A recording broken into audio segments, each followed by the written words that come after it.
we don't really know where the world is gonna go. But now everybody knows that you can't stop for too long. Got to keep. But now everybody knows. Got to keep. You don't have to be retired to receive tax-free income. The problem is the vehicles that we've been conditioned to believe to help get us there were never designed to produce income. Got to keep going. What you want to be going, you will see. It's your destiny, be in harmony. We were never meant to be apart. What you want to be going, you will see. You can have everything you want. It's your destiny, be in harmony. If you had a machine in your garage and all you had to do was put a quarter in it and it printed out $100, put a quarter in it, printed out $100, would you ever stop that machine from running? I know everybody knows. So what if you use that job that you hate as leverage to fill your machine so they can create income for you, so you don't have to worry about income? You know where the world is gonna go. I know everybody knows that you can't stop for too long. Got to keep going. Hello, welcome back, and welcome everybody in the chat. We see the chat is already going on. The fam's already welcoming everybody in. We love to see that, by the way. Love to see that. Donnell, you're not in there. You should at least get in there and jump in and say hi sometimes. Don't you guys think Donnell Sure. should do that? Part of the problem is I have to find it. So, Yeah. but yes, I get it. Okay, we're going to get him there, guys. We're going to get him. Okay, if you are new here, we're Angelique and Donnell Stidham, and this is what we do every Wednesday and Sunday. So get in here, jump in the chat. If you are watching on TV, which we know some of our viewers do, you can also use your phone just to be able to participate in the chat, ask questions and whatnot. Tonight's an important one because it's kind of a part two to what we were talking about on Wednesday, in our last stream anyway. Yeah, in regards to compound interest. And so we're kind of peeling back some of the layers on why is this concept something that you need to know? Why is it important? Part of the reason why it's important is because it's easy to assume that paying your mortgage off fast is a life goal or like an overachievement.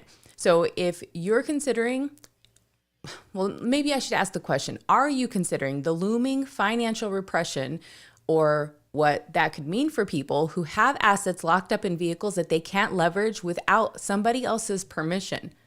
Now, a lot of people find themselves in situations like this, and they have to be able to have somebody else's permission, the bank, whoever it is, in order to access their own money. You don't want to be in a position like that, especially when things are looking like they might have issues with stability, or you just might need to be able to have control over your future. So if that's you, and if you can understand why that's important, then you're in here. If you don't, then you need to be in here so that you can understand that, because we're going to be breaking that down today. If you're confused going, why is this so important? Why do they keep harping on this? Consider this a gift from your future version of yourself, who might have planted this video in your feed to warn you not to make a mistake that you can't undo. So with all that being said, anything else you want to add? So I think you bring up a really solid point here around your future self, because as I say all the time, this is not sexy. This is one of those where this is not going to be sexy. But what this should do, it should provide a foundation, because it's kind of hard to understand where you need to go if you don't understand where you are. And we're going to tie this into Wednesday, because Wednesday was about compound interest. What is it? Like, why should I even care about it? And then we kind of ended Wednesday with secure compound interest producing vehicles. Like, if we're going to focus on compound interest, which means our money making money, and the money that our money makes more money, and one of the biggest things that impacts that are compound cycles, then where do we put it? Like, where does it go? And I think this is one of those lives where it really should serve as the beginning of how you understand how money works. Meaning, it starts out with understanding how money grows, and then it kind of moves into, where is your money today, and where should it be? And how can you put your money put your money in a position so that it can start producing that secure, uninterrupted compound interest for you? This is one of those where, if you're going to introduce the kids, this would be a great video to help your kids understand where's their money today and where does it need to go. So again, it's not sexy. I apologize. This probably won't prompt the algorithm to make this go viral unless you guys make it go viral. But it is absolutely necessary. And this is one of those lives that also helps keep me in check, because a lot of what I'm going to walk you through, I don't know that I've ever gone into this detail because I make assumptions. I make assumptions that because I've shown this to you multiple times over many lives, that you understand exactly what it is I'm talking about. So this is also one of those where keeping me in check to say, you know what? We've got a lot of new viewers. We got people that join week to week that maybe only watched one live. So this is an opportunity to kind of peel back some of the layers and break down some of the, I call it, words and phrases that I use over and over and over again, and understand where they come from, how they apply to you, and what you can do to help, I'll call it, build that wealth that you're wanting to build. So Yeah. Well, words. it is very true. That's a lot of words. Very true that not everybody has seen all of our stuff, right? And for some people, this might be the first time that they've ever seen us. And so we want to make sure that we're bringing everybody in, getting everybody on the same page, especially with what we're about to walk into. We don't know what's about to happen, but what we thought was about to happen, especially people who have velocity banking goals and are on the path with velocity banking, understanding that while it's just simple information, the same amount of money, but using it in structuring it in a different way can have a significant impact, right? If you knew that about velocity banking and debt reduction, but you also know that you don't have a wealth machine, you don't have a family bank, you don't have access and control over your future and your financial future to understand exactly where you're going to be no matter what happens, that there's not someone in some office somewhere that gets to decide for you what you do and don't have access to. And then on top of that, maybe a group of people, our government, for instance, that gets to make decisions that would impact then what it is you have access to.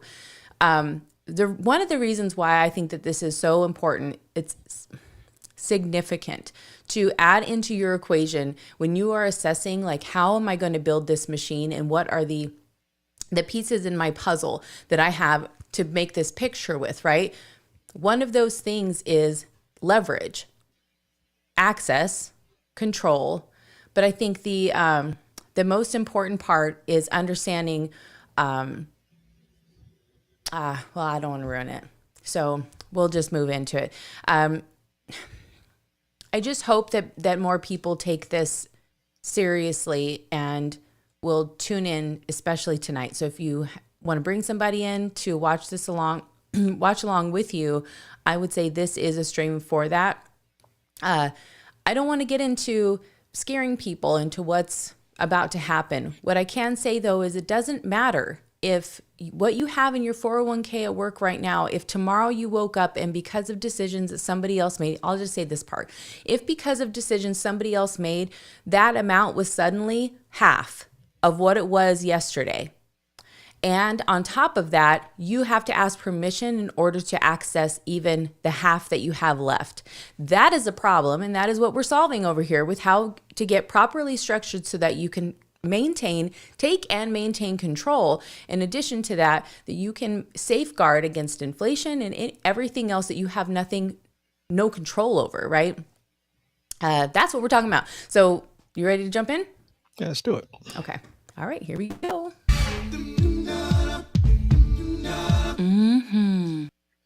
So let's start here. We cover a lot of topics on this channel, and they all evolve around these areas. Why? Because this is what we're actually doing, meaning velocity banking, a self-directed 401k, infinite banking, a first position HELOC, using a secure compound interest account like MPI. These are the actions that we're taking. And so the thought process, a lot of the questions that I get kind of evolve around these strategies, but this isn't it. We talk a lot about, there are many ways to 10. This isn't the only way to accomplish a goal. This is just how we're doing it. And this may be an opportunity for you to kind of gain some insight as to how you can as well. And so what I just wanted to kind of recap or come back to was we talked a lot on Wednesday around compound interest. And if you remember, we ended it with the rule of 72, which is, hey, how long does it take for my money to double just one time? So if I'm building compound interest, meaning if my money's making money and the money that my money makes more money, how can I determine what those compound cycles are, meaning the amount of time it takes for my money to double just once? So it's gravely impacted by the interest rate, the amount you're invested, and this thing called time. And what is it about time? Well, time directly reflects the number of compound cycles you have. We're all born with a certain number. And as we get older, those compound cycles get shorter, which means if you're in your 40s, you've got about 6 to 7 compound cycles before you are wanting, or you have to, or maybe you are put in a position where it's time to retire. So it's getting your money compounding as quickly as possible. So we talked a lot about that last week. In addition, we focused heavily on, hey, this if we're focused on compound interest, where do we put it? Well, it's putting your money in a position where it can make more, so it needs to be secure. So we talk a lot about this wealth equation. What I wanted to spend today doing is breaking down this wealth equation a little bit better. Meaning, I talk a lot about paying yourself first, starting today, somewhere secure, compounding your money, and using leverage to exponentially grow it.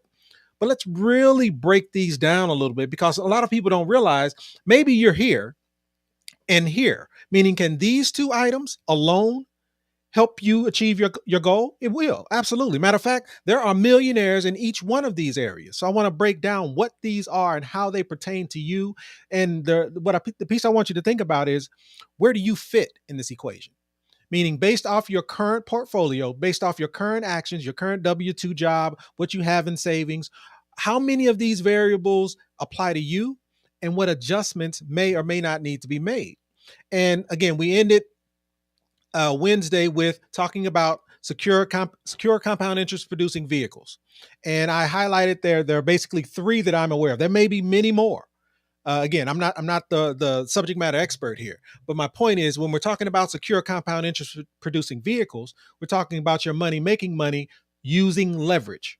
And the 3 that I like to highlight are real estate using leverage, a 401k, and I intentionally put a 401k with 100% match.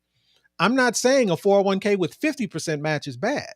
I'm saying if we're really talking about producing secure, uninterrupted compound interest, one of the best vehicles I've seen is a 401k with 100% match. Would I take a 401k with a 25% match? Absolutely, I would. But again, we're just talking about these 3 vehicles. And the last one being a SKIA, a secure compound interest account, but not just a SKIA with leverage. There are many SKIAs out there. Annuities, that's a SKIA. An IUL, that's a SKIA. But what I'm talking about is a secure compound interest account that also includes leverage.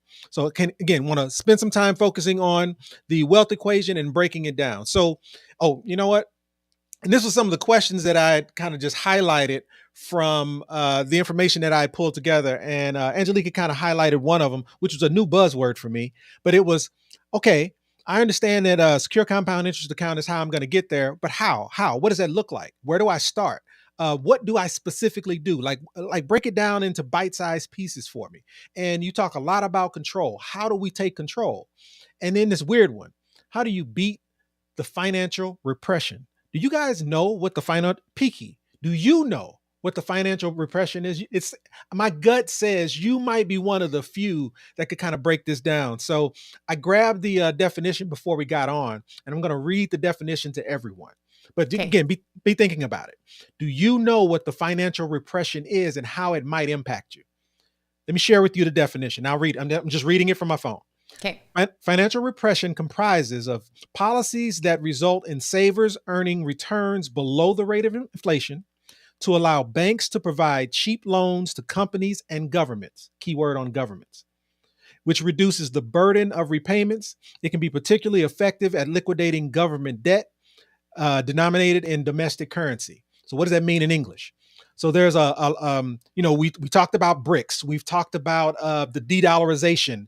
We've talked about moving your money out of the banks and getting into gold and silver. So now the new hot topic is the financial repression, meaning because of the state that we're in, and the reason interest rates hasn't been dropped is because we're in the midst of going through this financial repression where banks are going to start offering less growth on your money below inflation so that they can now lend your money to the government to be able to help eliminate and or reduce debt. So what you'll start seeing in your feed, if you haven't already seen it, is, hey, you need to get your money out of the banks now. Where's the best place to put it? You need to go buy gold and silver. Like, there's all these different actions that they're telling you that you should do.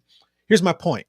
What we're going to walk through today will help answer all of these questions, to include how to beat the financial repression, how to put yourself in a position to where financial repression doesn't impact you. But it has to start somewhere. Where does it start? It starts with, where are you currently? What you got, sweetheart? No, I don't want to make it take any longer by adding my thoughts. I think that this is a topic, especially in regards to get your money out of the bank, that doesn't help anybody. And we're gonna prove to you why it doesn't help you to have that kind of mentality, and why it's time to level up and understand what moves you can make. Because just doing what you think you should do, or what feels the most comfortable in this moment, years later you'll realize, dang it, why did I do that? And that's too late by that time, right? So now is the opportunity, and I'm so excited that we can be out here serving in this way. So I'll hand it over to you. Keep it going. And here's the thing: there's some simple answers to this test. Like, one of them is, instead of, like, a lot of people talk about getting your money out of the bank. Instead of getting your money out of the bank, what if you could become the bank? What if you could put yourself in a position to be able to behave like the banks are doing? Or better yet, how do the banks make their money? What if you could make money like the banks? Like, instead of trying to run from one of the largest institutions that we have to be able to secure your money, what if you just shifted your perspective and took a position of, how do I become them? How do I do what they're doing? How do I create the positions they're creating? To me, that's a better perspective versus the house is burning down and I don't have a fire extinguisher to put it out. So I guess I just need to sit here and burn to death. Like, I just don't believe in that. Okay, last thing I'll add in here, and keep this in mind, because a lot of people, especially if you're doing velocity banking, or if paying off your mortgage is something that has been kind of deemed or set as a high priority in your journey, then ask yourself, who is in control of my process? Who has decision-making power in my process? And when you're asking yourself, if my goal, how many gatekeepers are in line to me and my goal, and how many people do I have to answer to? Obviously, taking the money out of the bank, the whole point of that kind of mindset is to remove the amount of people in between you and your money, right? But it doesn't solve the actual problem. The problem is, how much is that dollar going to be worth when you take it out of the bank and then put it back in later on, right? How much will purchasing power will that have? And how long is it going to last if it's sitting under your mattress, right?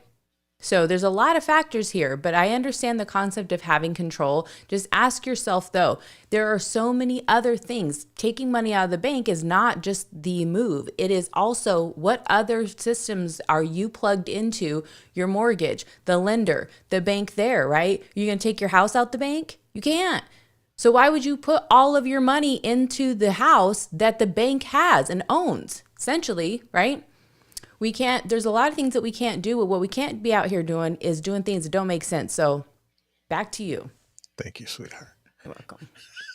So again, it starts out with, where are you today? So, and I bring this slide up a lot, and I just want to dig a little bit more into it. So obviously the question is your money in a vehicle like this, or is your money in a vehicle like this?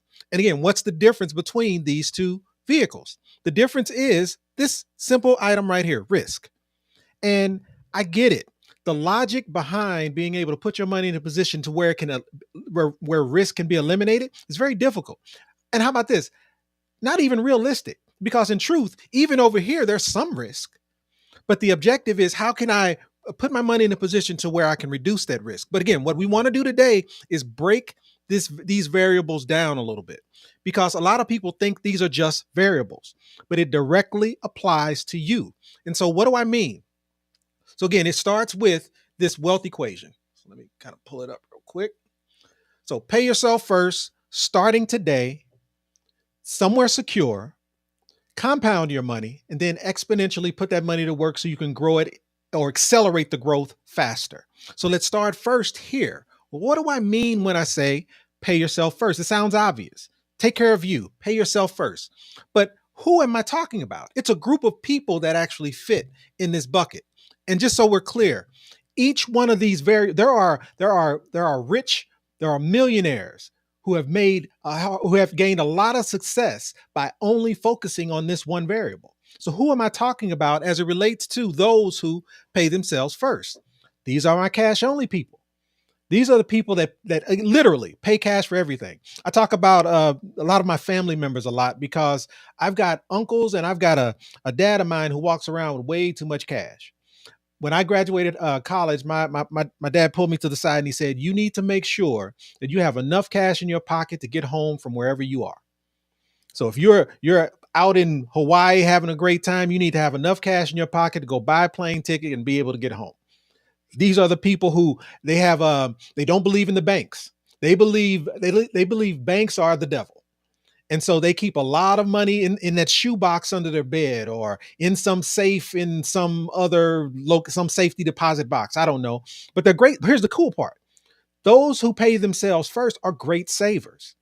They understand that it starts with me, meaning before I pay a bill, before I pay my mortgage, before I do anything else, I am going to take care of me. I'm going to take a portion of those dollars and I'm going to put them away. But here's the problem. And sweetheart, you highlighted it very effectively. The problem is that money sitting in that shoebox in that closet, it's just wasting away. But what's required of someone like you or someone who is focused on cash, being cash only? It takes commitment, which means these are people who understand what's required of them to be able to generate wealth. It's just that the vehicle being used may not be the most effective. But what do I mean as it relates to math? So imagine having $100,000 available to you. Imagine that $100,000 sitting in that shoebox in that closet. Matter of fact, I have a few clients that I've talked to who have such a disdain for banks and our government that they have large sums of money just sitting there. But what's happening is if it's $100,000, what did that $100,000 turn into after a year? After 10 years, what did it look like? After 30 years, what did that $100,000 do? What's the purchase power of that $100,000 over that 30-year period? What could that $100,000 have done for you had it just been placed in a better position? And again, and I'm not saying you're wrong for being cash only. What I'm saying is, if the goal is wealth, if the goal is income, if the goal is putting yourself in a position to where you can fire your job, is this the best vehicle to do so? So it starts with pay yourself first. And again, what's required to pay yourself first is commitment. Then what about that second variable? The second variable is when do you start? So if pay yourself first is the first variable, the second one is starting right now, not waiting. So again, pay yourself first, starting today, being committed, and then starting right now, not waiting till I pay off a bill, but I'm talking about starting right now. Well, who are those people? Well, those are my debt-free people. You know these people well. Those are my, let me just get the right size here. Those are my Dave Ramsey people, right? We hate the bank. They hate the banks too, to be honest. But it's all about becoming debt free. Don't believe in credit. Credit is bad. You need to get rid of your credit cards. How many people do you know of, Dave Ramsey being one of them, who's a millionaire who have become very successful using this portion of this equation, focusing solely on starting today, becoming debt free. But here's the problem with that. Being debt free does not mean freedom. Just because you've paid your home off doesn't mean you can quit your job. Just because you are now you have because most people who are debt free also don't care about their credit score, right? Because they don't need the banks. They do everything with cash. Right. Right? And so the problem with that though is it does not necessarily pertain. That doesn't mean that now generations after you are going to be taken care of. It does not translate to wealth. It does not translate to freedom. Why? Because there's this impact. There's this impact of time. And I'll show you what I mean. But what is required of you to start today? What's required of you to put yourself in a position to where you can become debt free? You have got to be disciplined. Meaning you have to understand that, you know what, maybe we don't need that brand new car. Yeah, I got a raise, but you know what? Our goal is to become debt free, which means we want to put ourselves in a position to where we can pay off this home in under 30 years. And so this, and just so we're clear, I meant to highlight this before we started. None of these visuals you see, I put together. These are all straight out of a book that already exists, Law Science of Compound Interest. So here's why I say that.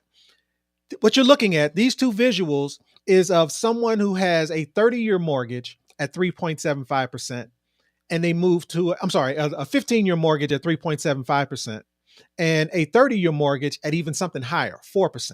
Meaning, what's the difference? If I was to move from a 30-year mortgage to a 15-year mortgage, how does that help me? And again, I get it. Who has today, or who can get today, a 4% 30-year mortgage or a 15%, a 3.75% 15-year mortgage? Focus less on the interest rate and more on the impact of the dollar, because the concept is this: the goal is to pay the home off fast. So what am I going to do? I'm going to put my cash flow, focus my effort on making sure my cash flow is going towards paying off that mortgage. So if the original 30-year mortgage was a monthly payment of $1,432, but I've committed to taking my cash flow and getting a 15-year mortgage so that I can, and which will increase my mortgage payment from $1,432 to $2,182 so that I could pay it off faster. And look at this. Once I pay that home off in 15 years, once I've become debt free, the next baby step says, hey, now I need to get that money compounding. So, okay, you get the full $2,182 compounding from the time it took you to pay off that mortgage to whatever the 30-year point is. And notice, $2.9 million. That's $3 million. How awesome is that? It worked just the way it was supposed to, right? Dave Ramsey was right. Hey, I paid off my mortgage in 15 years. I got that mortgage amount compounding at that 15-year mark. And now I got a nest egg of $3 million. But my question is, how much money did you lose because you waited? How much money did you lose because you were focused on eating your dinner before you could have dessert? How much money did you lose because you said, I'm going to focus on paying everybody else off before I focus on me and my legacy? Because if you would have just taken that difference between the 2182 and that cash flow that you have, meaning getting it at $750 compounding sooner, it equates to about $4.75 million. So that's almost a, what is that, $1.8 million difference, all because you decided that, you know what, I'm going to focus less on becoming debt free and more on taking my cash flow and getting it compound and getting it working for me. And again, that's the drawback: time, meaning how much time was lost to pay off this mortgage. And what could you have done better with that time to put yourself in a position to be able to generate wealth? So, okay, the next variable being, and again, just a quick recap, we've paid ourselves first. We started immediately. And the next step is to put our money somewhere secure. Who are these people? Who are the people that focus on security? And usually, usually the people who focus on security are dealing with trauma. Meaning, most people don't think I need to put my money somewhere where it can't be lost. Usually what ends up happening is we focus on security because we've been burned. We know what it feels like to lose. And because we know what it feels like to lose, we transition to, wait a minute, I need to put my money somewhere where it can't be lost. Who are these people? You guys know these people well because we talk about them a lot on this channel. Let me get this right. There it is. Oh, we talk about them a lot. These are the infinite banking folks. These are the bank on yourself people. These are those who are pushing cash value life insurance policy to be able to put yourself in a better position. Why? Why is cash value life insurance policy so important to the security people? It's because of the guarantees associated with it. With a properly designed cash value life insurance policy like whole life, you get a guaranteed 4% growth. You mean I don't have to deal with the ups and downs of the market? I get guaranteed growth and I get to leverage my money? Like, that's awesome, right? But those focused on security, the piece that's missing, or the problem with only focusing on the security part, is slow and steady. You have to be patient because the problem is your money grows slowly. Well, what does that mean? What's the impact of your money growing slowly? Because it's secure. What's the true impact? And then what's required of you? Again, because your money's growing slowly, because it takes time, you have to be patient. You have to realize that just because you put a dollar amount into that secure compound interest account or into that whole life policy or even into that annuity doesn't mean by tomorrow you're a millionaire. You have to give your money time. But those who focus on putting their money somewhere secure these are the people, right? And again, what's required of you is that patience. And to kind of better kind of walk through or step through that, I have to introduce you to the risk return pyramid. We've talked about this before. We've talked about it on many lives, actually. But I just wanted to give it a little bit more credence and spend a little bit more time discussing it. And that is the risk return pyramid kind of highlights where most of us have our money located. And it's kind of I'll call it three categories that I focus on. But the key to understanding the risk of return pyramid is this: as you move up the risk return pyramid, you're increasing your risk. As you move down the risk return pyramid, you reduce that risk. But think about it. They work, the amount of money you make and risk work opposite of each other. Meaning, as I move up more risk, it also tends to mean my potential return gets greater. And again, we've been conditioned to believe some things as it relates to risk, and we'll dig into that. But the bottom line is this risk return pyramid is important because it kind of highlights where the question that you should be asking yourself is, where is my money located as it relates to this pyramid? How many of these buckets in this pyramid do I have checked? Where's my money? And then the other question you should be asking is, how much control do I have over it? But as it relates to those who are putting their money in a position to where it's secure, it's all about this bottom portion of this pyramid. Meaning, if we're talking about security, we are talking about vehicles that are less risky. And what is I'll call it the most secure vehicle in the risk return pyramid? It is insurance-based investments. That's here. So that's why I go back to the whole lifers, annuities, even MPI, secure compound interest accounts, is one of the most secure vehicles you can have. And so individuals who are focused on that, their goal is to make sure their money's working for them and they have limited, if not reduced, risk involved. So, okay, we've covered a lot. Again, just another quick recap.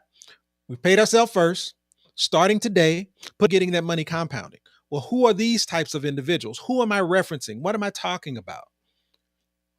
Well, as it relates to those who get their money, or those who are focused on compounding their money or putting their money in a vehicle that is compounding, what we're talking about in most cases are stock-based investments, stock market-based rather investments. Meaning, I understand there's some risk involved, but in order for my money to make money, I have to put my money in a position where it can be compounded. Meaning, buying some stock at some low dollar amount and then hoping that it grows at some greater dollar amount is going to allow my money to make its own money, and therefore I'm building compound interest. But the issue with stock-based investments is what? It's volatile. You can't predict it. And the problem with this is conditioning. Is really what should go here. But we've been conditioned to believe that we should be okay with no risk, no reward. We should be okay with the fact that money doesn't come easily. So you have to think about the number of people who have asked you this question. What's your risk tolerance? Meaning, what they're saying is, how willing are you to lose your money? Because here's what they're saying. Hey, in order to have compound interest, you have to put your money in some kind of risk. And then how many of us experience stress and anxiety as a result? How many people do you know who are approaching retirement age and are concerned about the fact that they don't have enough to retire? How many close to retirement age do you know that are spending most of their time on MSNBC and Fox News, focused on what the stock market is or isn't doing? Concerned with what the next president will or won't do because how that's going to impact their retirement. And again, what it creates is a lot of stress and anxiety. But what's required of you? Well, in this case, you have to understand what vehicle your money is in and how it's growing. It is your responsibility to become educated. And again, it's easy for me to say, but it's just a simple fact. Because I can't tell you the number of people I've talked to who have a Roth IRA, and the response to me is they don't like their Roth IRA because it's not growing. And then when I ask, well, what is your Roth IRA invested in? It's almost confusion because it goes, wait, I'm supposed to invest my Roth IRA into something? I thought when I put my $7,000, $8,000 into the Roth IRA, it would automatically do its job. And that's not true. You have to actually put that money to work. So it's that education part. Understand, when you're focused on compound interest, you have to understand what those vehicles are and how that impacts that compound interest. Go ahead, sweetheart. Okay, side note. Well, stay there. Side note. Do we believe that the stock market, that you should not have your money in the stock market? Do we, as in me? Yeah, like, is that Do part I? of our message? Yeah. Absolutely not. It's understanding where your money should be. If it's going to be invested in the stock market, that's fine. Understand what it is you're dealing with, and doing your due diligence. That's that education part. Understanding, hey, let's I can speak to it in terms of like the secure compound interest account. There's a component in building wealth inside of a SKIA that has I'll call it a market-based component to it. But the Mm-hmm. key is the money that I'm at risk of losing in that vehicle doesn't impact my total, doesn't impact my growth, doesn't impact my ability to be able to fire Yeah. my job if I want to. There's a component there, Right. but it's not the end all be all. It's not the, hey, because the market crashed, I now lost 40% of my 401k, and now it's going to take me another 7 to 10 years to just get back to where I was. So, Yeah. I see it no different than like building a house. If you don't have a strong foundation, right? It doesn't matter all of the amenities or upgrades that you do to this household, to this house or the structure. If the foundation is cracked, then you have a problem.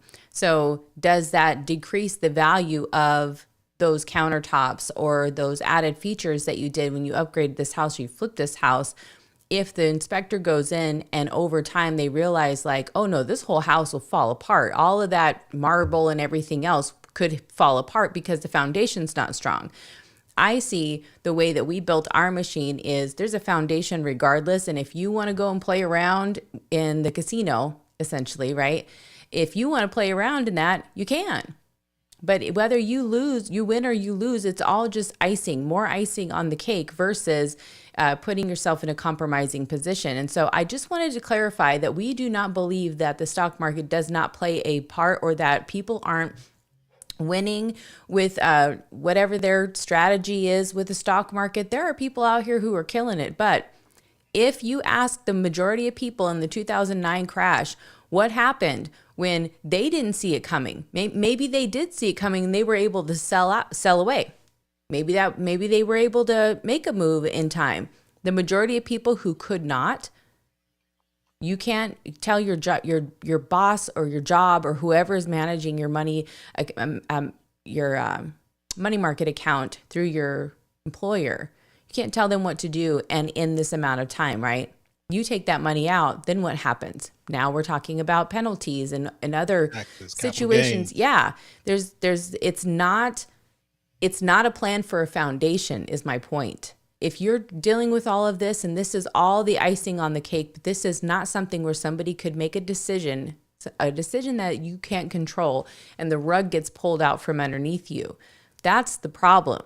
Are there people out there who are killing it? Are there people out there who feel like it would not impact them because they can make decisions? This is not the majority of America. 78% of Americans don't even have enough saved up or access to funds in the event that they lose their job. They would not be okay. So we have to start having different conversations around this. And it cannot be, I'll just wait until I have saved up enough to start dumping it in the stock market because this person over here said that they're killing it.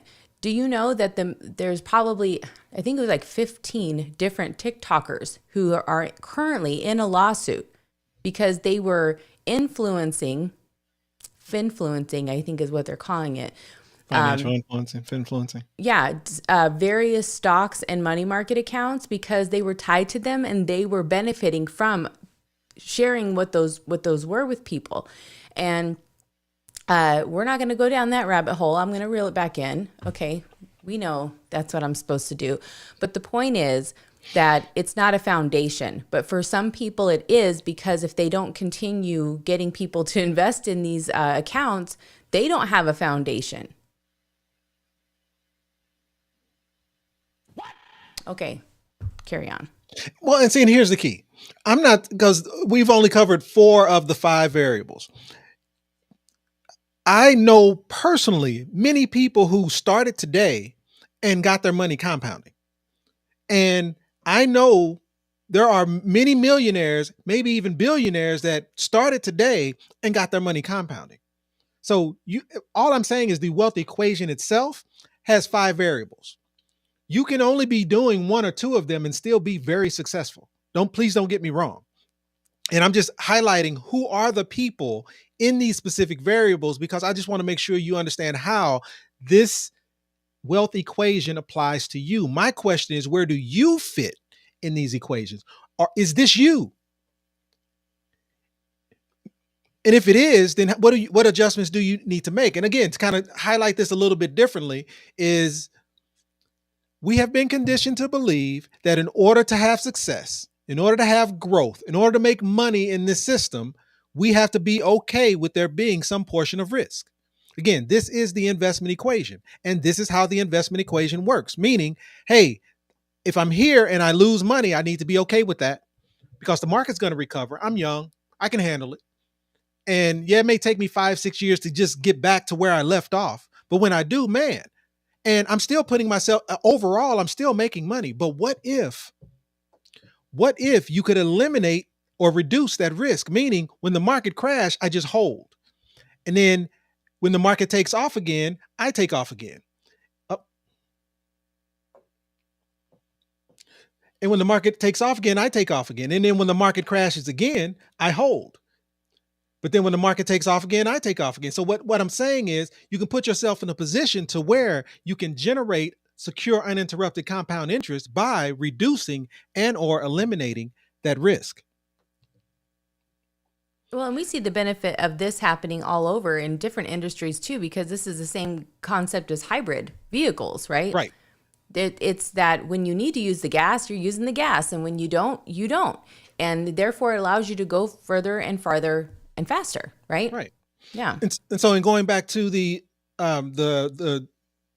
risk return pyramid, this is that section of growth. So we talked about security.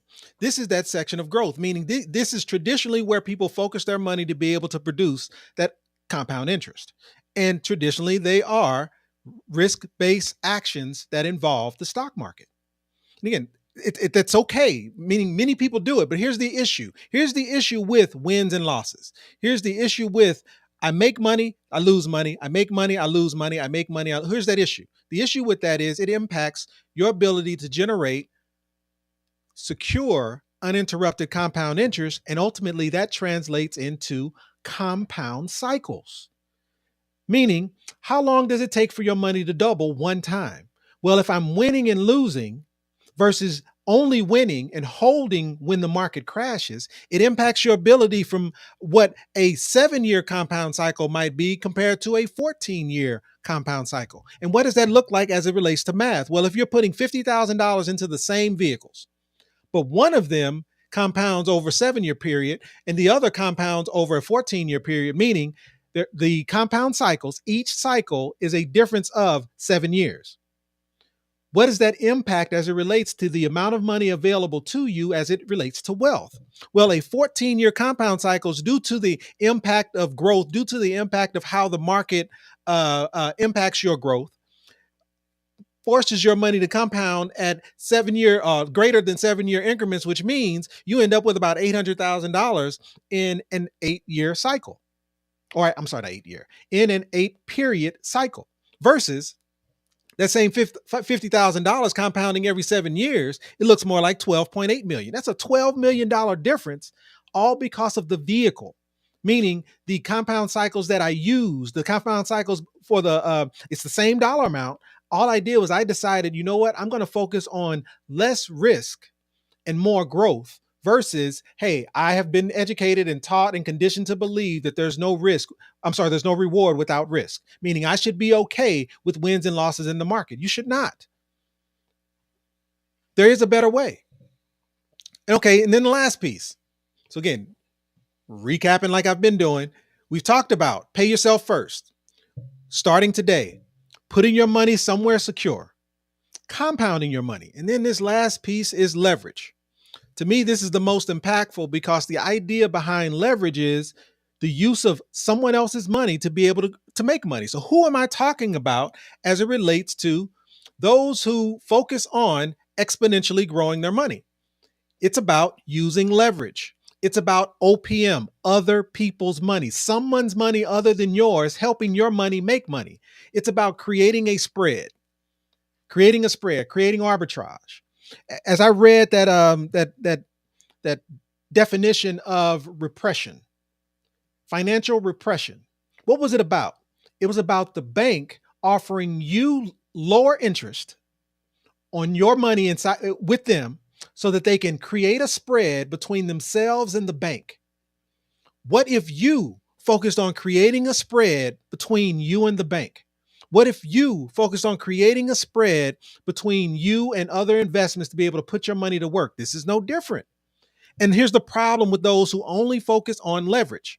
The problem with leverage is there's no guarantee, meaning things can go awry pretty fast. Not pretty fast. Things can go awry, and you're not ready for them to. Hence, the 2008 crash or the real estate market crash. How many people were invested in real estate using leverage, but then all of a sudden the tides turned and they couldn't pay their investors back, which means they ended up having to sell or foreclose or short sell or get out of that deal quickly so they could at least take care of their investors.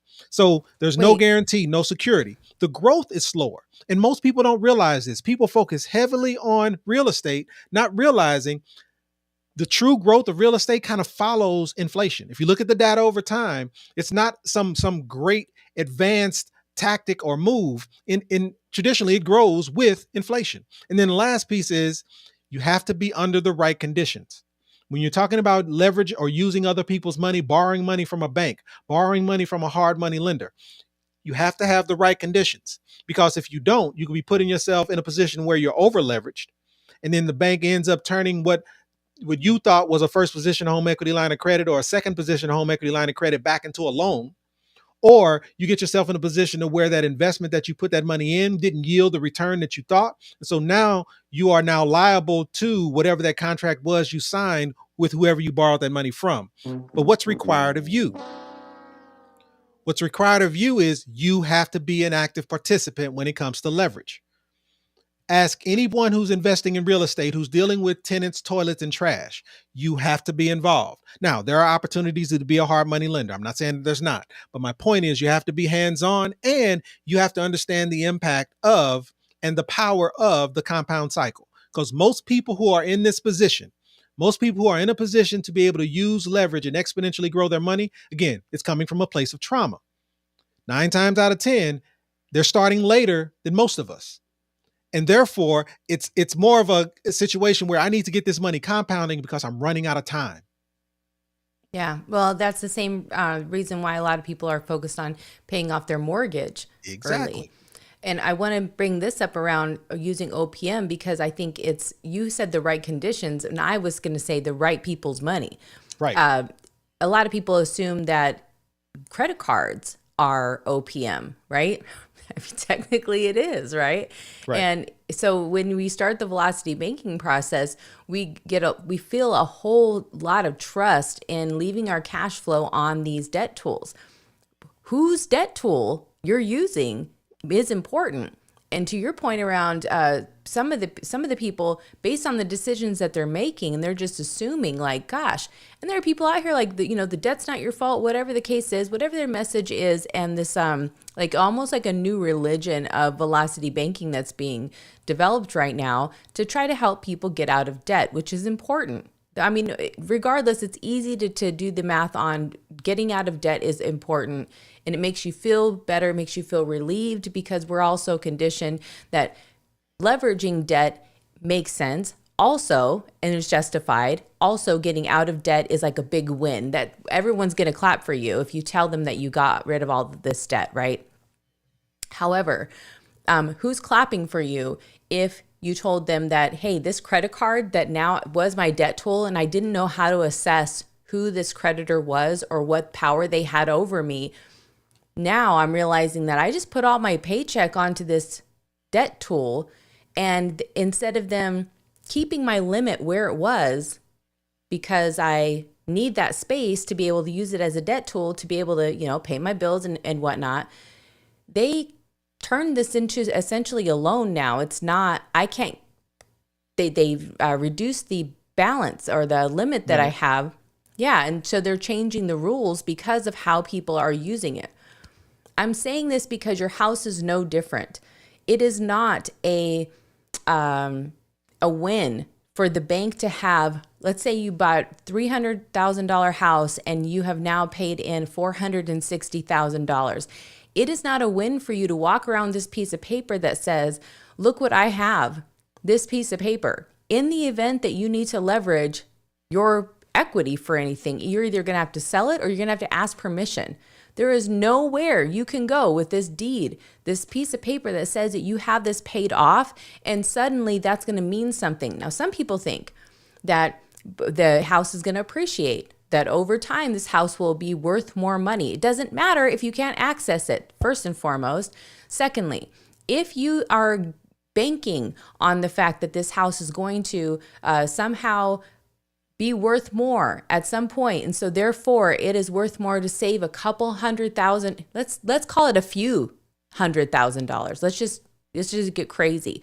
You're saving yourself a few $100,000 in interest, which sounds like a lot of money when you're doing the surface math. However, a few $100,000 that you're saving yourself, you're actually robbing yourself of millions that you will need to survive over the course of time, right?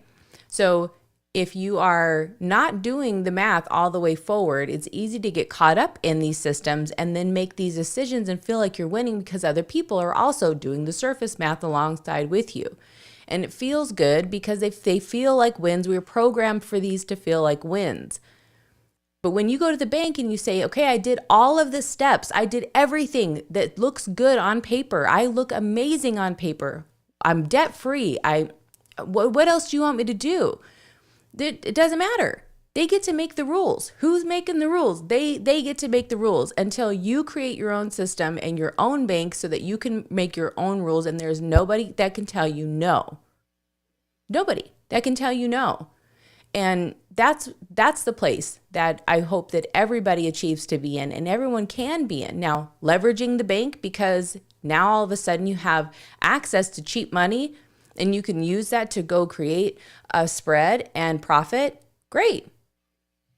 That's the conversation beyond the foundation, right? That's talking about the color of the cabinets and the accessories that you can add to your wealth building journey.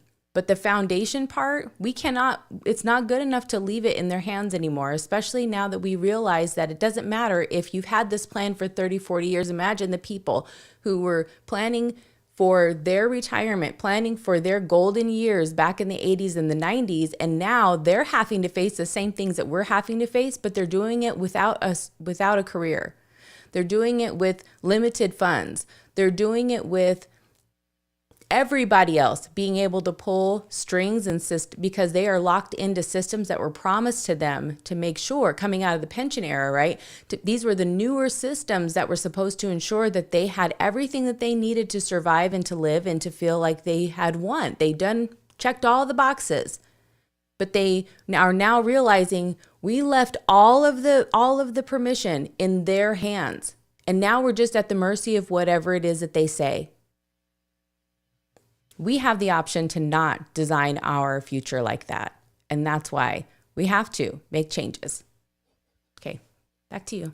Amen. So again, as it relates to leverage and those individuals who, the easiest place to kind of highlight what that looks like are my real estate people, my real estate investors. And just a simple example around that is this. Imagine having $100,000 in equity in your primary residence that you are now able to leverage and use.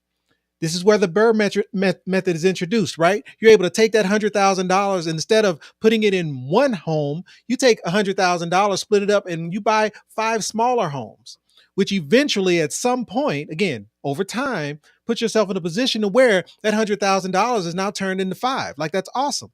But how liquid are you? How accessible are you? And what role did you have to play in order to do this? Meaning, how hands-on was it? And could you have done better, maybe 2, if not 3 times that, if you would have just simply taken that $100,000 and put it in a better position to grow securely? So again, there's nothing wrong with it. There's nothing wrong with those who are in this space and have done this, because I know I have clients who have 30, 40 rental properties. Like, they are swimming in real estate, doing great. I get it. My point is there a better way to where you can take that $100,000, leverage it in a different position to be able to produce twice, or if not 3 times the amount? Go ahead, sweetheart. Well, just to being a buzzkill over here, as I do, I just want to ask this question. If this is your plan, this is not your business, but this is your plan. This is part of your legacy. This is part of what it is that you're building up for yourself in regards to assets, right? And net worth. Ask yourself this: if you have kids and this is a part of your plan, ask yourself, if something were to happen to you tomorrow and you had these 5 properties, what would they do? What would they do? They would liquidate them as quick as possible, and they would not even care what the spread is or what it is that they're benefiting or the deal that they should be out here getting, because it's more likely that they don't want to be involved at all and they don't care. So we see this more often than not, where people go, I built all of this stuff for you guys. All you had to do was carry it on. That's all you had to do. And they're going, this is not a vibe. We hate this. Matter of fact, want to do anything but this. Right. You're a real estate investor, not me. Yeah, I never signed up for this.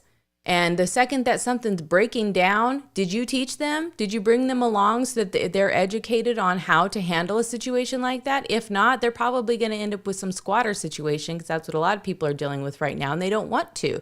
So they're removing risk. They're removing risk to increase peace. And that's I think that is one thing that I think Gen Z we may see play out in a very different way than what we have had, right?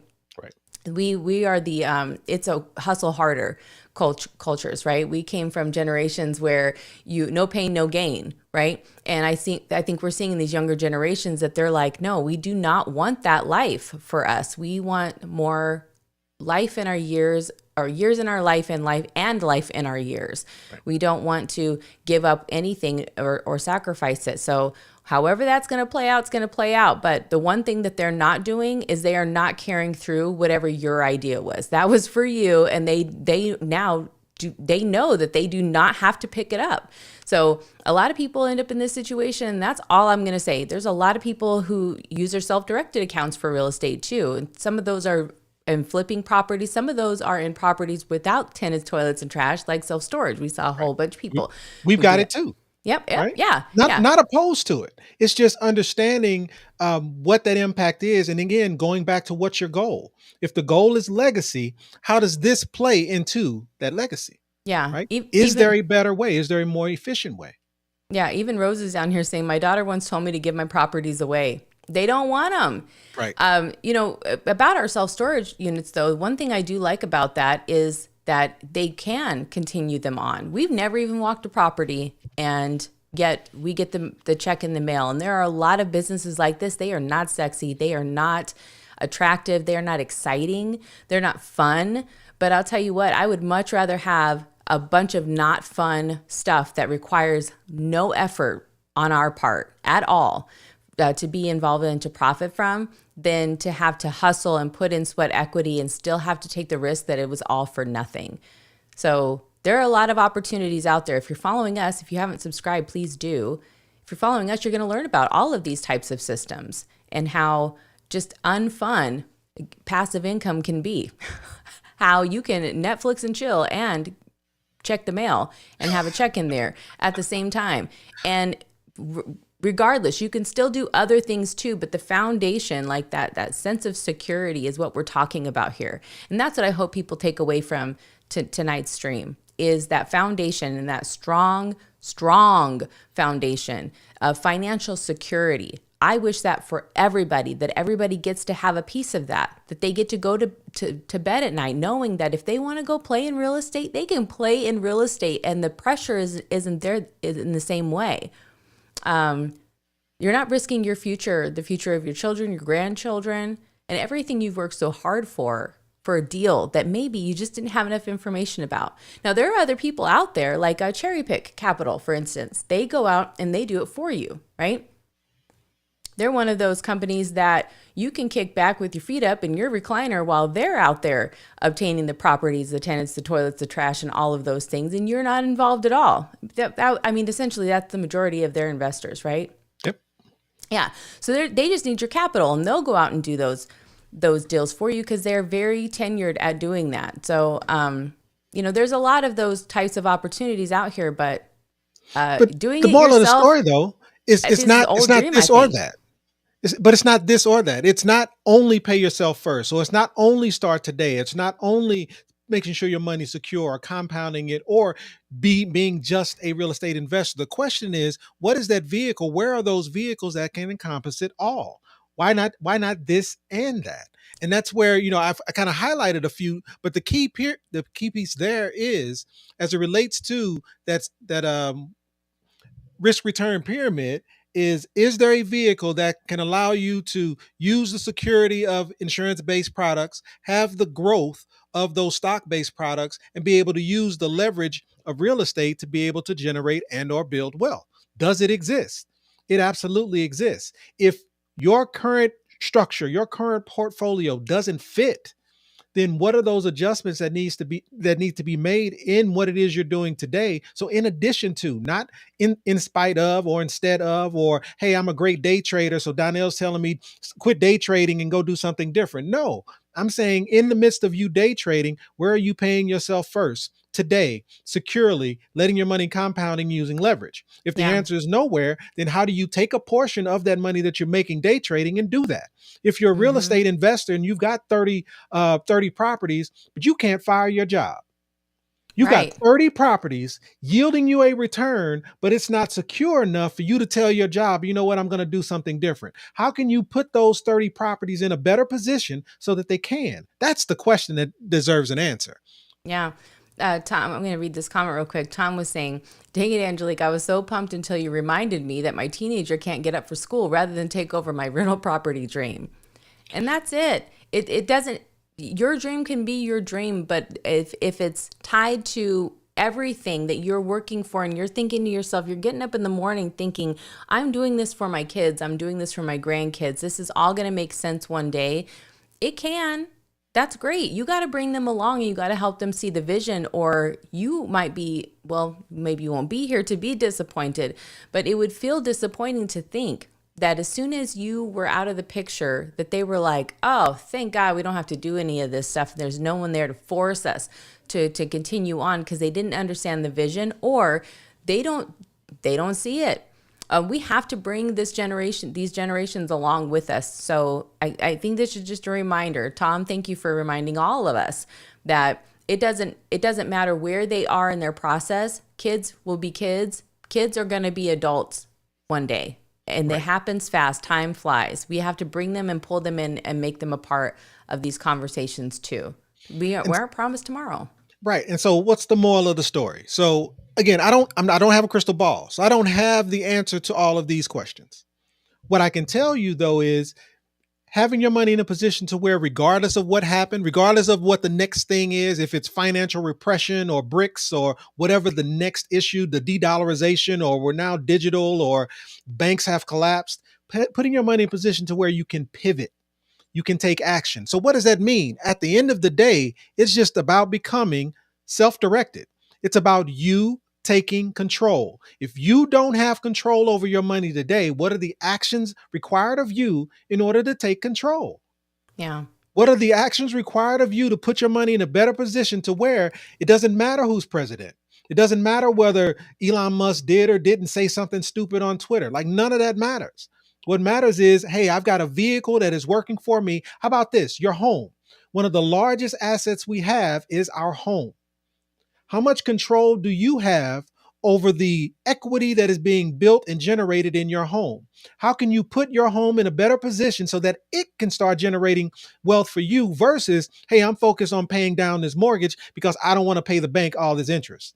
I could care less about how much interest I'm paying the bank if I'm making double, if not four or three to four times more than the interest that I'm giving to the bank. If I'm making more money, I don't care what the interest I'm giving to the bank. I don't care about those student loans if I'm putting my money in a position to where I can build and generate a legacy and put myself in a position to where I can fire my job and I'll go to the grave with those student loans. So it's kind of understanding what are those steps. Again, I tend to oversimplify things. I get it. Pay yourself first today, somewhere secure, compound your money, and then use leverage to exponentially grow. It sounds great. But the truth is, it's just about control, putting your money in a position where you control it, can control it. And at the end of the day, it's about becoming self-directed. That's it. So do you have any questions? Now would be a good time to put a Q in front of your question in the chat, so we can answer it up here. But I mean, I think this is a lot. And you said everything that needed to be said. It's having control. That's just it. I think we are moving into a state of our world where we don't know what we don't know about what's going on until it gets rolled out, and then we go, if I would have known, I could have made a different decision back then. Having the autonomy, financial autonomy, having the ability to understand how you are financially resilient. So not to become resilient, meaning like now you got to make up for whatever happened, but knowing that you have the ability to pivot and you have the leverage and the power and control just to be able in any situation. Okay, I understand what's going on now, and I know that I set up vehicles so that I had control so that I can make a decision when the decision needed to be made, and I didn't have to get anybody else's permission. I can't stress that part enough. That part. Control. I think what everyone's saying about this financial repression or this this whatever is a kind of looming upon us, right? Whatever this is going to look like, it's going to look like a lack of control. And that's what makes people freak out, is that they are afraid that they're not going to have control. They're afraid that they're not going to survive. So they're putting chickens in their backyard and gardening. They're doing a whole lot of things that might make a little bit of sense, but they're not helping the bigger picture. The bigger picture is just that what you're saying is I'm removing any obstacle that will stand in front of me and somebody else who has to give me permission to have these resources. I tell a story a lot about a client of mine. I got a call from a client who I created a self-directed 401k for, and they called to confirm, because when I say you can invest in non-traditional investments, I mean you can invest in non-traditional investments. Well, what is that? Well, that's everything but three things: life insurance, S corp shares, and collectibles, which means everything else is on the table. And he called and said, hey, with everything going on with the dollar, I'm a little nervous. So what I want to do is I want to buy gold bars. I want to invest my and what I asked was, are you talking about those? They have you used to work for one of them. They've got those. Goldco. Yeah, you got those indices that you're trying to buy. It's like an ETF or gold. Like what specifically are you referencing? He goes, no, I am headed now to pick up I'm in a U-Haul, headed now to pick up my physical gold, and I'm driving it to the mine. Meaning I'm going to place my physical gold bars in a mine. So whatever happens, if something happens, I have the ability to be able to pivot. And again, all he's wanting is control. Now, I'm not suggesting we do that. What I'm saying is having your money in a position to where you can. If you choose to be able to go buy physical gold bars, you can do that. Ask yourself, is your money in a position today where you can take that type of action? Now, we can argue all day as to whether or not it was the right thing to do, but my point is he has control. As it relates to your home, you might have $300,000-$400,000 of equity in your home. If something happened tomorrow, do you have access to it? I say this all the time. Go meet me at Home Depot. You bring your equity, I'll bring mine. You've got a mortgage. I've got a first position home equity line of credit. I can buy whatever I want at Home Depot with my my equity, the equity in my home, because I have it by debit card. But most of us who have a mortgage, your equity looks like this, meaning it's play money. You do not have access to it. The only way you can get access to your equity is by selling your home. Is that realistic? This is your primary residence. Why not put yourself in a position to where you can leverage that equity today to actually generate and or build wealth? That's all we're talking about here, and it is control. There are many different avenues, many different paths you can go down, many ways to 10.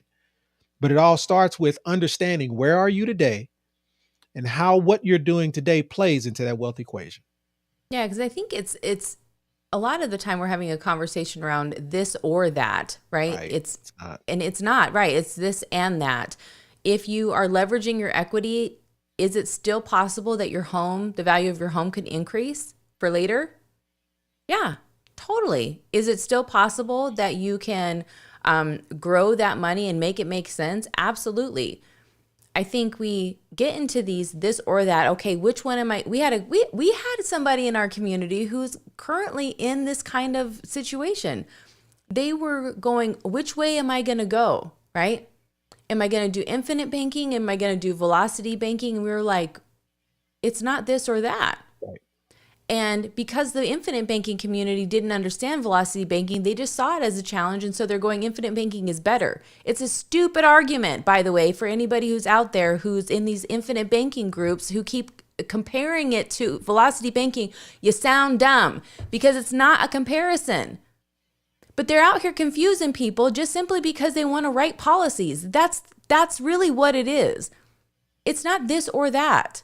And the people who are more focused on how they benefit out of a particular equation are messing it up for everybody because they do. Why would somebody want to go do velocity banking when you could do infinite banking?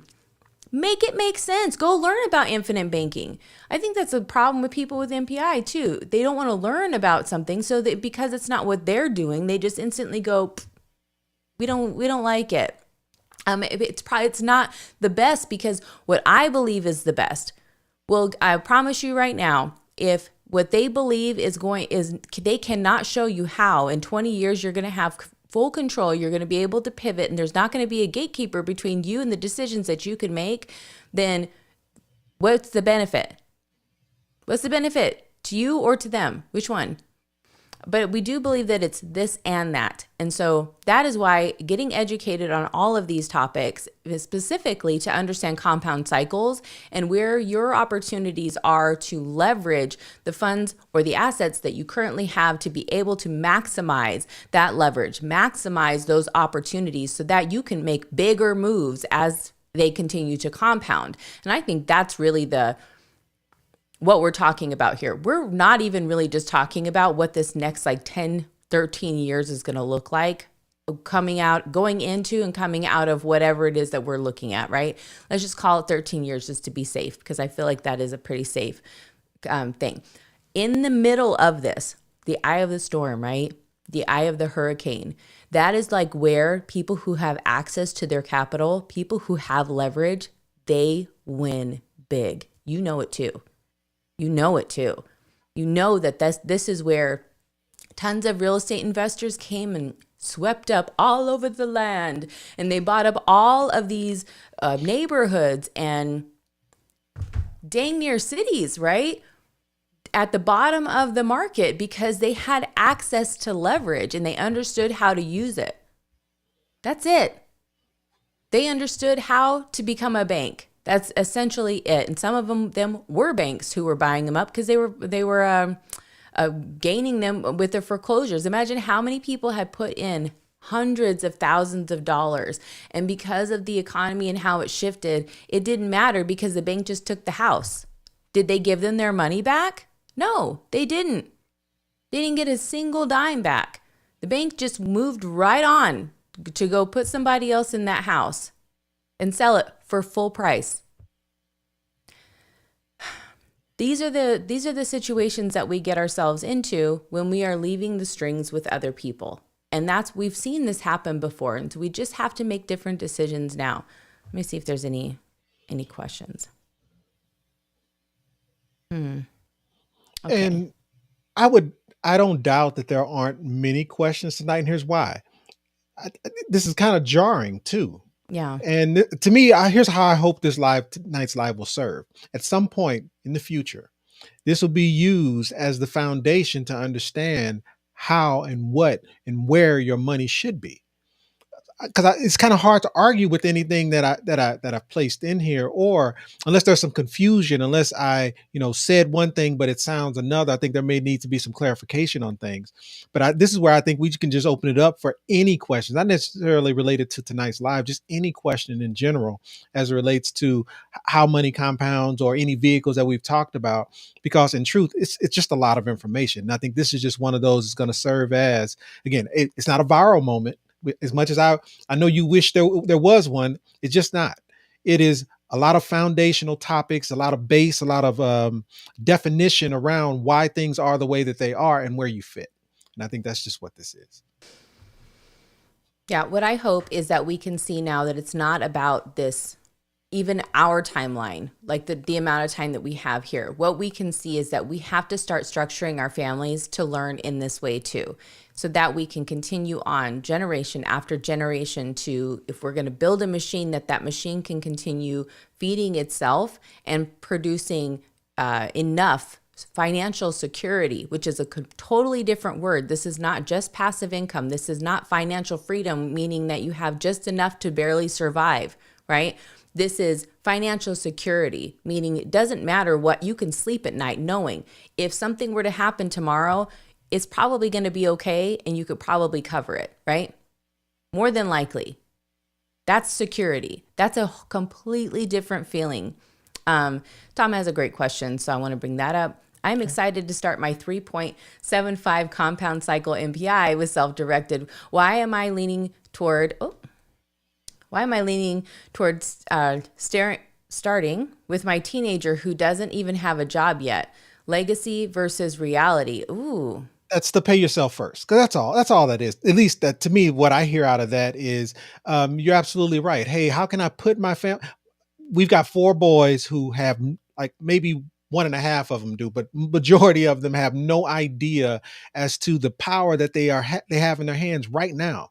So what are those actions that we take to put them in position so that when they do finally catch up 10, 15 years ago, 10, 15 years from now, they realize that, this machine is already running.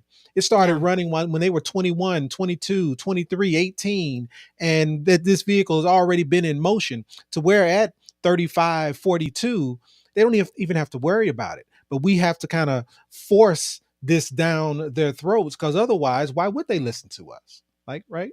I mean, so I hear you, man. It's all about pay yourself first. And when do you pay yourself first? Today, starting today. When's the best time to plant a tree? Yeah, 20 years ago. But Next the second best is today. That's it. Piki says, we forget that people have been taught out of an attention span, Angelique. And I mean, we know that for sure. We see the amount of minutes people view our content, right? And they go, too long. Like, I'm not going to be here for this entire time. Yeah, I'm done. Like, my brain is filled up. I can't.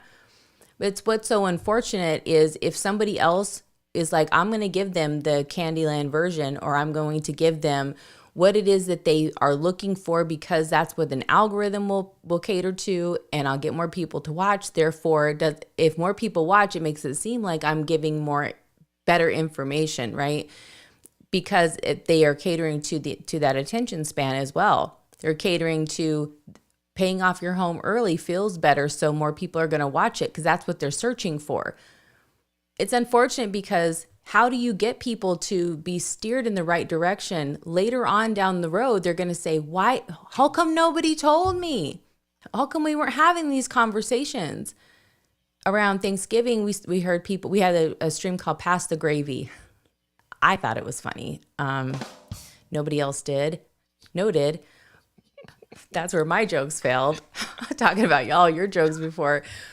Past the gravy, we were talking about generational wealth, right? And having those conversations with the holidays coming up, and everybody was having spending time together.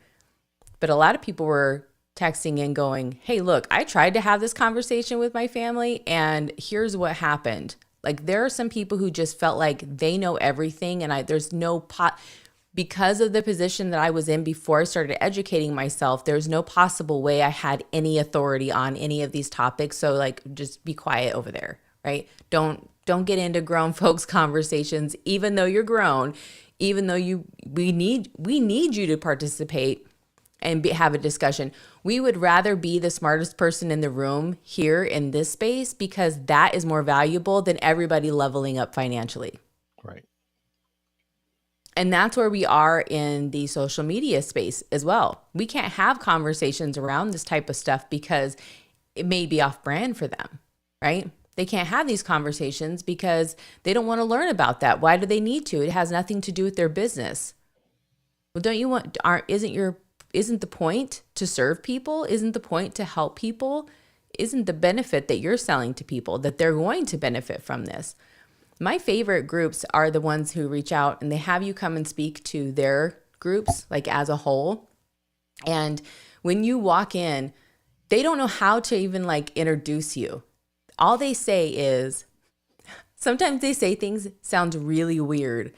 But the majority of it is more like, he is about to turn on this fire hose and I'm apologizing in advance. He's going to blow your mind. So this is why we bring Donnell in. I don't even know what else to say. Ladies and gentlemen, Donnell Stidham, right? And then claps. Okay, what's this guy all about? And then you start talking. Crickets. You could hear a pin drop in the room. Why? Because this is probably their 4th or 5th different conference that they've been to, right? This is probably not their first go around. This is the first time that they're getting any of this information, though. Now, does the person who is running this conference have to share this, introduce you to their audience or allow you to come in and speak? No, they don't. But they do it because they understand that there's a significant amount of value that they will get if they have the ability to learn this and then apply it with everything else that they're teaching them, right? Like this is just one piece. I can't solve all the world's problems, but I can add this one piece into the mix, right? It's like putting pudding in the cake. It makes it extra moist. And not a lot of people do it, but when you do, you guys know, when they do, it makes the biggest difference. You're the pudding in the cake, babe. Oh, let's give away some boats. All right, sounds good. I don't see any other questions, but if I miss them, can you guys just remind me in the chat? I haven't been in there to note them. I don't think I have. However, I will say, putting in the cake or not, right? The whole concept is, what's the goal? And if the goal is, or if you don't know where you're going, any road will take you there. We say that all the time. We know how important it is to have a goal. And I think that's where you can bring your family or your friends or your parents or your brothers or your sisters, whoever it is, along with you, understanding if you're working towards a similar goal.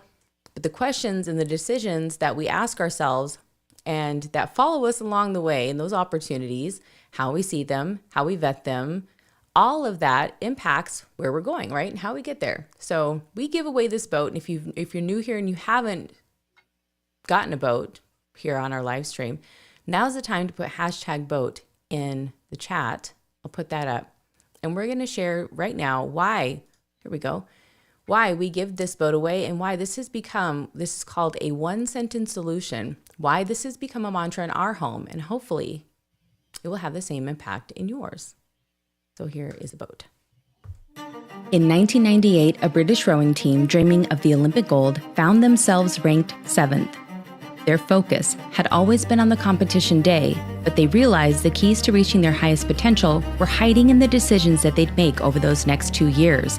Faced with 2 obvious choices, continue their current path and expect the same result, or give up, they discovered a third transformative option. They united under one guiding question: will it make the boat go faster? Every decision, every action was weighed against this mantra.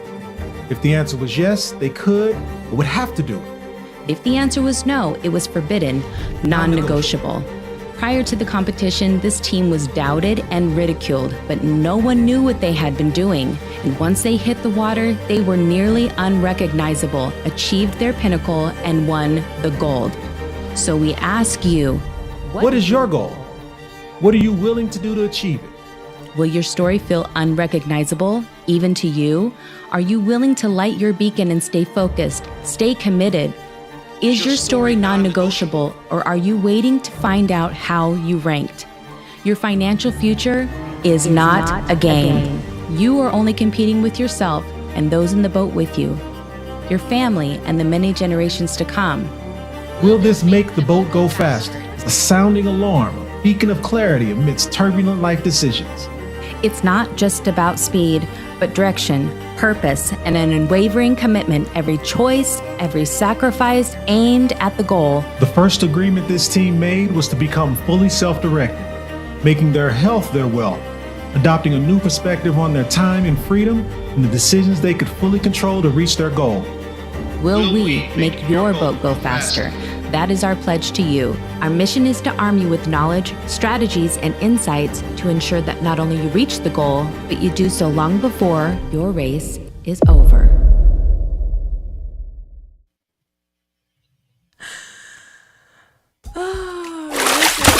So much fun. If you guys could see Donnell in the back, he kills me every time. All right, let's spin for the boat. Who's it gonna be? Well, I hit the button for the music a little. It's all good. Who's it? Bobby Coons. All right, Bobby. Oh, forgot to put the other banner up here. Let's see. Go to selfdirected.live, and at the bottom of the page, you will see a button. You hit that button, it's going to take you to a form, and then you just tell us where to send your boat. And we do. That's how it works. Okay, let's spin again. Who else is getting a boat? And we'd love to see what you guys do with these boats too. Like, where are they in your home? What's a moment that this boat was an anchor moment for you? Scott! Well, I love this because Tom even put #boat in the chat for Scott because Scott wants one for his wife. So Nice. yeah. Well played. Yeah, loving that. Love how the community pulls together. They're like, we got you today, Scott. All right, one more time. Let's go. And sometimes people don't come in and claim their boats. Maybe they'll watch the replay if they're still here. Hey! I don't know if it's Alex or Galen who's tuning in, so we'll have to just pretend it's Workout Anytime Noblesville. Yeah. Okay. Again, selfdirected.live and just fill out the form. Rock and roll. .info/live. Correction. My bad. Yeah. That's what I meant. Yeah. Can't just be willy-nilly with the .live. Right. Sending people to the wrong place. All right. Okay, well, congrats to all the winners of the boat. We hope that this has the same impact on your home and your household, your family, your relationship, your life. Maybe you don't have a family. Maybe you're not in a relationship. Love that for you too. This applies to anybody. That's really what it is. It's been something that we're not perfect at this, right? This isn't us out here pretending that we have it completely figured out. We've got this part figured out. We've got a lot of really great tools that we have used to build something completely amazing that feeds itself and our family and generations to come already. Now our goal is to make sure that that we are educating so that everybody can continue keep that machine running, right? And that they understand the importance of that machine. So the boat for us we use it for a lot of different aspects of our world, and we're grateful for it. We're grateful for this concept for sure. And then their story. Had they never gone through all of that, we would not have it. By the way, there was a Boys in the Boat, Men in the Boat, Guys in the Boat. It's a movie out that came out, and people were saying like, oh my gosh, they made a movie about the boat, because we've been doing this for like a year now, right? And then they came out with this movie. It's not the same story.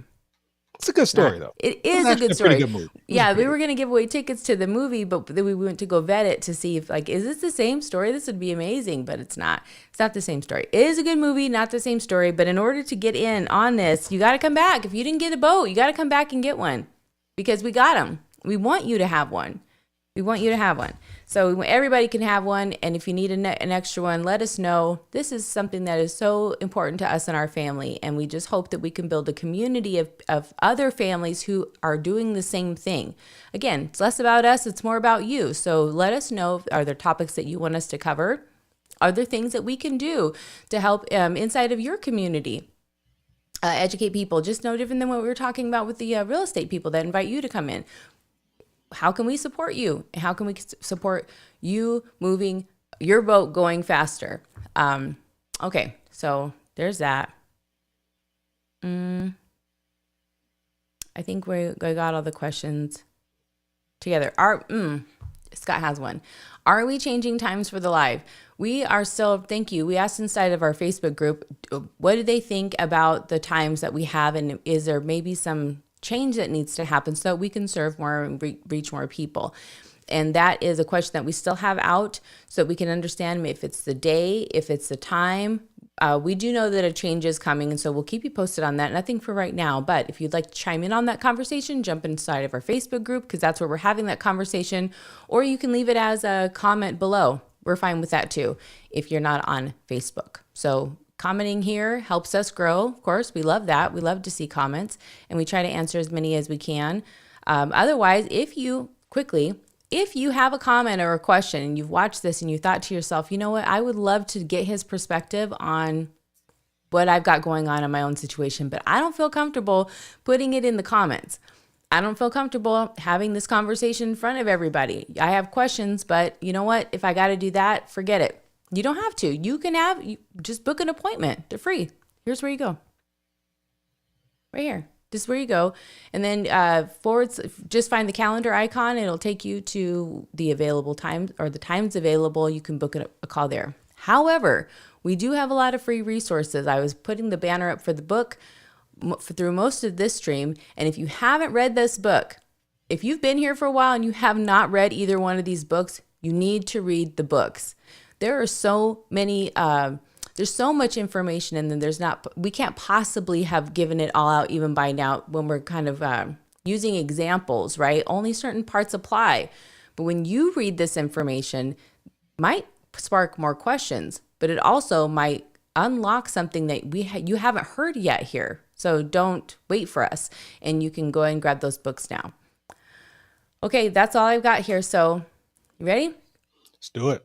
All right. We like to end with, if you didn't come from a wealthy family, You can make sure a wealthy family comes from you. So stay tuned, Stay protected. stay focused. Stay connected. I'm Angelique, And I'm Donnell. and our goal is to help you. Get self-directed. And to do that, we have a ton of free resources, so don't sleep on those. I'm going to put them up now, and we'll see you back here on Wednesday. Thanks for tuning in, guys. See you soon. Hey, before you go, we want to remind you that becoming fully self-directed means gaining complete control over your wealth, time, and freedom. It's not just an idea. It's a framework, a mindset, and the power to make informed decisions to secure your future.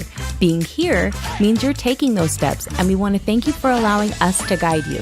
We believe that we grow farther and faster when we grow together. So tune in next time and tell a friend to tell a friend. We've helped thousands of people just like you start their journey to financial freedom. And if they can do it, you can too. And if you're ready to learn more, we got you. Get a head start by grabbing these 2 free books. But how do they get them, Donnell? Head over to my website where you'll have access to a few things. A ton of free resources, case studies, and over 100 5-star reviews from people just like you. And in 15 minutes, we can explore what's possible for you. So don't wait. Invest in what you want, when you want. But first, let us help you get self-directed. Self-directed.